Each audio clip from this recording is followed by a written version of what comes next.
দিন শেষে হচ্ছে মেয়েরা দেশের জন্যই খেলে। দেশের মানুষ যেভাবে হচ্ছে মেয়েদেরকে কটূক্তি করতেছে। আমাবস্যায় ঘেরা দেশের ফুটবল, চাঁদ হয়ে এসেছে হামজা দেওয়ান চৌধুরী। তবে সে রোশনার আলো ছড়িয়ে না পড়তেই দেশের ফুটবলে দুঃসংবাদ। কারণ বাংলার সাবজয়ী নারী ফুটবলারদের কণ্ঠে অতৃপ্তি এবং হতাশা। এমনকি গণ অবসরে যাওয়ার জন্য প্রস্তুতিও নাকি সেরেছে সাবিনা, সানজিদা, ঋতুপর্ণারা। এমনকি কোচ পিটার বাটলারের বিরুদ্ধে মানসিক হয়রানি ও উৎপীড়ন সহ বিভিন্ন অভিযোগ তুলে তার অধীনে না খেলার ঘোষণা দিয়েছে বাংলার নারী ফুটবল দলের খেলোয়াড়রা। বাংলাদেশ ফুটবল ফেডারেশন এই ব্রিটিশ কোচকে রেখে দেওয়ার সিদ্ধান্তে অনড় থাকলে একযোগে অবসরে যাওয়ার হুমকি দিয়েছে তারা। আজ বাফুফে ভবনে সংবাদ সম্মেলনে লিখিত বক্তব্যে এসব ঘোষণা দেন সাবিনা খাতুন, মনিকা চাকমা সহ 17 ফুটবলার। কোচ বাটলারের বিরুদ্ধে মেয়েদের বিদ্রোহের খবর নতুন নয়। গত বছরের অক্টোবরে বাংলাদেশ দলের সাব চ্যাম্পিয়নশিপ অভিযানের সময়ই এ নিয়ে আলোড়ন উঠেছিল। তবে কোচকে নিয়ে মেয়েদের বিদ্রোহ চূড়ান্ত রূপ পেয়েছে এ সপ্তাহে। গত সোমবার বাটলার ঢাকায় ফিরে মঙ্গলবার টিম মিটিং ডাকলে মেয়েরা তাতে অংশ নেননি।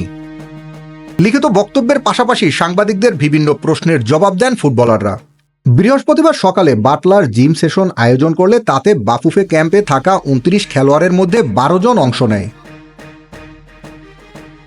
সন্ধ্যার পর বাকি 17 জন ভবনের নিচে এসে সাংবাদিকদের মুখোমুখি হয়ে একটি লিখিত বক্তব্য দেন।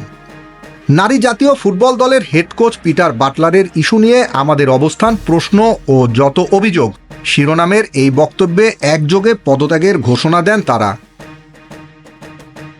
এতে সই করেন সাবিনা, মনিকা, শামসুন্নাহার, সানজিদা, ঋতুপর্ণা, মাসুরা সহ 17 সিনিয়র ফুটবলার। লিখিত বক্তব্যে বিভিন্ন অভিযোগ তুলে ধরে শেষে লেখা হয়, আমরা আশা করছি বাফুফের মাননীয় সভাপতি বিষয়টি গুরুত্ব সহকারে নিয়ে আশু সমাধানের ব্যবস্থা নেবেন। এর আগ পর্যন্ত আমরা পিটারের অধীনে কোনো ট্রেনিং ক্যাম্পে অংশ নেব না। বাটলারের বিষয়ে বাফুফে অবস্থান বদল না করলে নিজেদের করণীয় তুলে ধরে ফুটবলাররা লিখেছেন, যেহেতু গত অক্টোবরের পর কোনো ফুটবলারের সঙ্গে বাফুফে কোনো চুক্তি নবায়ন করেননি, তাই আইনগত বাফুফে আমাদের বিরুদ্ধে কোনো ব্যবস্থা নেয়ার অধিকার রাখে না।